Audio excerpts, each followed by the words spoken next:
Hi welcome to our channel learn to score Telugu. Telangana 10th class public exam కోసం prepare అయ్యే students కోసం మన ఛానల్లో మ్యాథమెటిక్స్ ఇంపార్టెంట్ క్వశ్చన్స్ మీద ఒక సిరీస్ ఆఫ్ వీడియోస్ చేస్తున్నాం.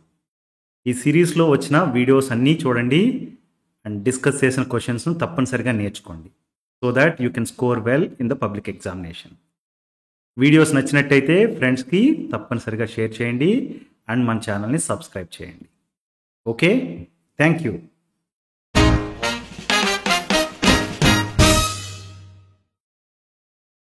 మనం Telangana 10th class public exam old question papers చూసినట్టయితే కనుక one of the most important questions ఏంటంటే find zeros of a quadratic polynomial using graph method. Okay, graph method use చేసి క్వాడ్రాటిక్ పాలినామియల్కి జీరోస్ కనుక్కోవడం అనేది చాలా ఇంపార్టెంట్ క్వశ్చన్. క్వాడ్రాటిక్ పాలినామియల్ అనగానే ఎలా ఉంటుంది? P of x equal to a x square plus b x plus c ఫామ్లో ఉంటుంది, right? For example p of x equal to x square plus 3x minus 4 అనేది ఒక క్వాడ్రాటిక్ పాలినామియల్. ఇలాంటి ఒక క్వాడ్రాటిక్ పాలినామియల్ ఇచ్చి గ్రాఫ్ మెథడ్ యూస్ చేసి zeros కనుక్కోమంటే ఎలా సాల్వ్ చేయాలి అనేది డీటెయిల్గా ఎక్స్ప్లెయిన్ చేస్తాను ఈ వీడియోలో, మీరు చూడండి. అంతేకాకుండా ఈ వీడియో చివరిలో లాస్ట్ 3 ఇయర్స్గా Telangana public exam old question పేపర్స్లో ఇచ్చిన 3 క్వశ్చన్స్ని మీకు మెన్షన్ చేస్తాను. ఒకసారి వాటిని సాల్వ్ చేయడానికి ట్రై చేయండి. ఓకే,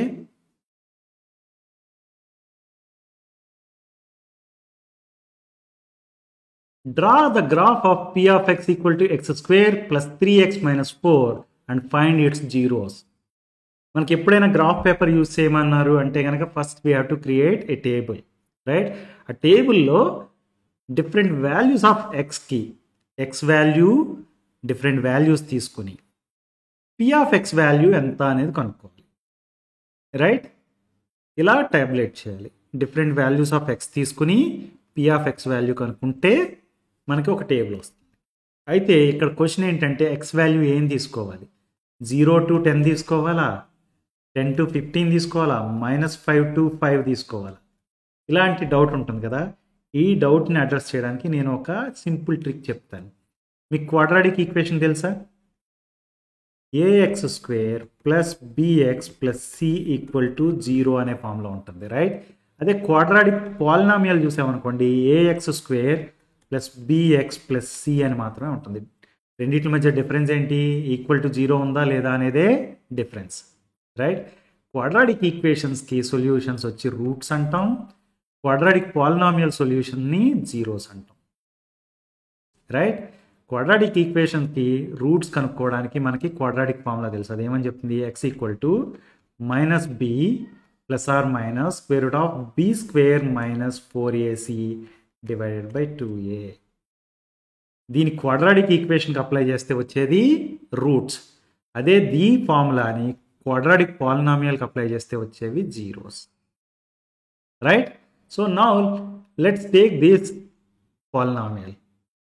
దాన్ని a x square plus b x plus సితో కంపేర్ చేయండి. చేస్తే ఏమైంది? ఏ ఈక్వల్ టు 1 అని వచ్చింది, రైట్?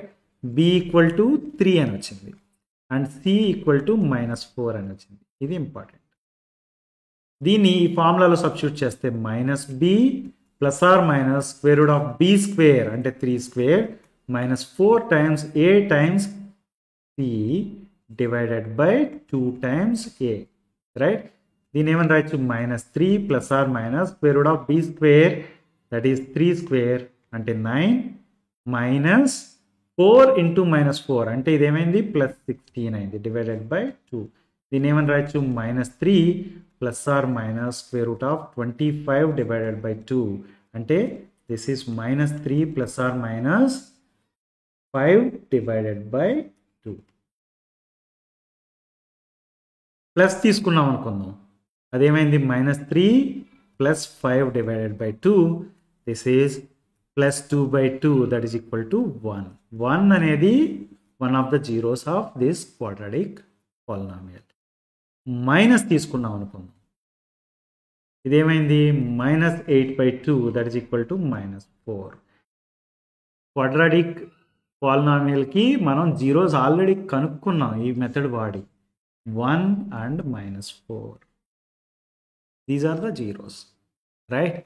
ఇప్పుడు యాక్చువల్గా ఇప్పటి వరకు మనం ఏదైతే చేసామో అది పేపర్లో ఎక్కడా రాయకూడదు, మీరు రఫ్లో రాసుకోండి. బట్ ఇది చేయడం వల్ల మనకు తెలిసింది ఏంటంటే మనకి 1 and -4 అనేవి డెఫినెట్గా ఎక్స్ వాల్యూస్ రేంజ్లో ఉండాలి. Range of x should include 1 and -4. 1 and -4 ఉండాలి అన్నప్పుడు నేనేమంటానంటే -6 నుంచి బయలుదేరి 2 వరకు నెంబర్స్ని తీసుకుందాం. సో -4 ఉంటుంది, అందులో 1 కూడా ఉంటుంది, రైట్? ఇలా చేస్తే మీకు రేంజ్ అనేది తెలుసుకోవడం ఈజీ. కానీ ఈ మెథడ్ ఫాలో అయినట్టు మీరు టీచర్కి చెప్పకూడదు, ఎగ్జామ్ పేపర్లో రాయకూడదు. అర్థమైందా? ఒకసారి ఇది తెలిసిపోతే మిగిలిన ప్రొసీజర్ అంతా ఫెయిర్లీ సింపుల్. మనకి range of x should include 1 and -4 అనేది మనకి తెలిసి ఉండాలి. ఓకే, తెలియడం కోసం క్వాడ్రాటిక్ ఫార్ములాని యూజ్ చేసాం కదా, అదంతా రఫ్ వర్క్లో చేసుకోండి. Now we're going to use x equal to -6 first. Okay, x equal to -6 అయితే p ఆఫ్ x ఏమవుతుంది? p of -6 equal to -6 whole square plus 3 times -6 -4, right? This can be written as 36 minus 18 minus 4 అంటే 36 minus 22 that is equal to 14, right? p of x value ఎంత? 14. Now -6 తర్వాత నేను ఏం తీసుకుంటా అంటే -4 తీసుకుంటాను. -4 తీసుకుంటే p of -4 equal to -4 whole square plus 3 times -4 -4. This is going to be 16 minus 12 minus 4. Ante 16 minus 16 that is equal to 0. We have to write 0 here. 0 వచ్చిందనగానే -4 అనేది 0 of the quadratic polynomial అని తెలిసిపోతుంది మనకి. కానీ గ్రాఫ్ నుంచే చూపించమన్నారు కాబట్టి we're going to do all this. Okay, but మీరు ఇక్కడ గుర్తుపెట్టుకోండి, range of x should include 1 and -4 అనేది ఎక్కడ రాయకూడదు.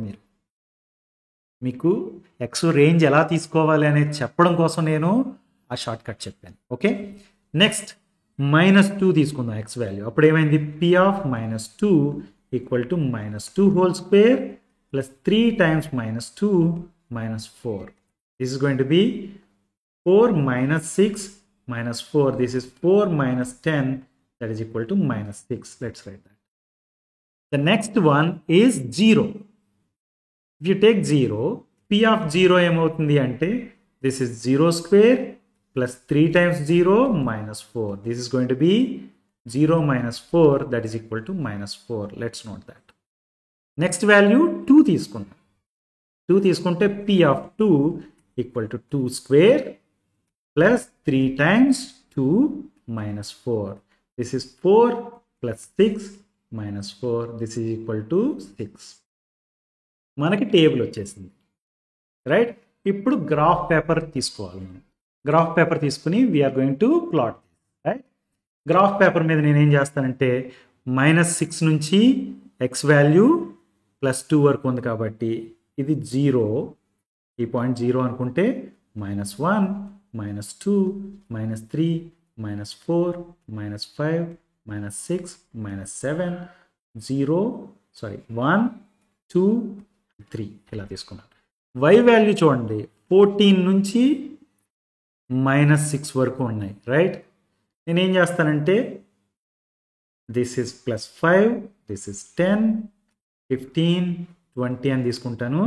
దీన్ని -5, దీన్ని -10 అని తీసుకుంటాను. సో మనం ప్లాట్ చేయడానికి కావాల్సిన రేంజ్ కవర్ అయ్యేటట్టుగా ఎక్స్ అండ్ వై స్కేల్స్ తీసుకోవాలి, రైట్? 1 సెంటీమీటర్ ఎక్స్ యాక్సిస్ ఏమైంది? 1 సెంటీమీటర్ ఈక్వల్ టు 1 యూనిట్ అయింది. అదే వై యాక్సిస్కి వస్తే 1 సెంటీమీటర్ ఈక్వల్ టు 5 యూనిట్స్ తీసుకున్నాం మనం, రైట్? నా ఎక్స్ ఈక్వల్ టు -6 తీసుకోండి.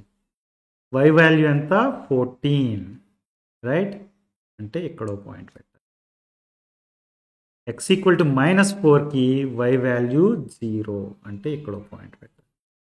ఎక్స్ ఈక్వల్ టు -2కి y value -6 x equal to -2కి y వాల్యూ -6 అంటే ఇక్కడ ఒక ఎక్స్ ఈక్వల్ టు 0కి y value -4, x equal to 0కి y వాల్యూ -4 ఇక్కడ వచ్చింది, రైట్. ఎక్స్ ఈక్వల్ టు 2కి y వాల్యూ ఎంత 6 అంటే ఇక్కడ వచ్చింది. సో వీటిని ఈ పాయింట్స్ అన్నిటినీ టచ్ చేసుకుంటూ మనం ఫ్రీ హ్యాండ్ తోటి ఒక కర్వ్ డ్రా చేయాలి.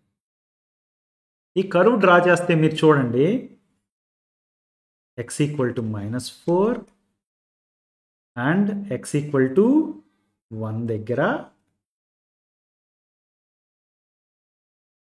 ఈ మనం డ్రా చేసిన కర్వ్ x యాక్సిస్ని కట్ చేస్తుంది, రైట్. ఎగ్జాక్ట్గా చూడండి -4 దగ్గర అండ్ 1 దగ్గర x యాక్సిస్ని కట్ చేస్తుంది. అంటే దాని మీనింగ్ ఏంటి? These two numbers x equal to -4 and x equal to 1 are the zeros of even quadratic polynomial. అర్థమైందా? x equal to -4 and x equal to 1 are the zeros of given quadratic polynomial. ఇది procedure. Same steps follow అవుతాం ఏ problem solve చేయాలి. Okay,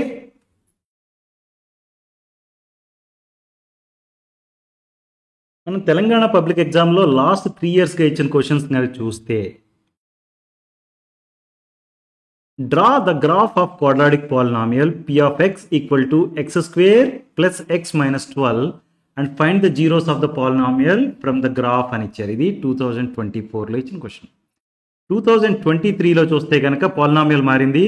p of x equal to x² - 4x + 3. దీని graph గీయాలి and find the zeros of the polynomial from the graph. 2022లో కూడా similar question వచ్చింది. p of x equal to x² + 2x - 3. ఈ పాలినామియల్కి గ్రాఫ్ గీయాలి and you have to find zeros of the polynomial from the graph. Okay, ఈ 3 problems solve చేయడానికి try చేయండి. In case ఏమన్నా డిఫికల్టీ ఉంటే కామెంట్ సెక్షన్లో మెన్షన్ చేయండి ప్రాబ్లమ్ని, so that I can make a video on that. Okay.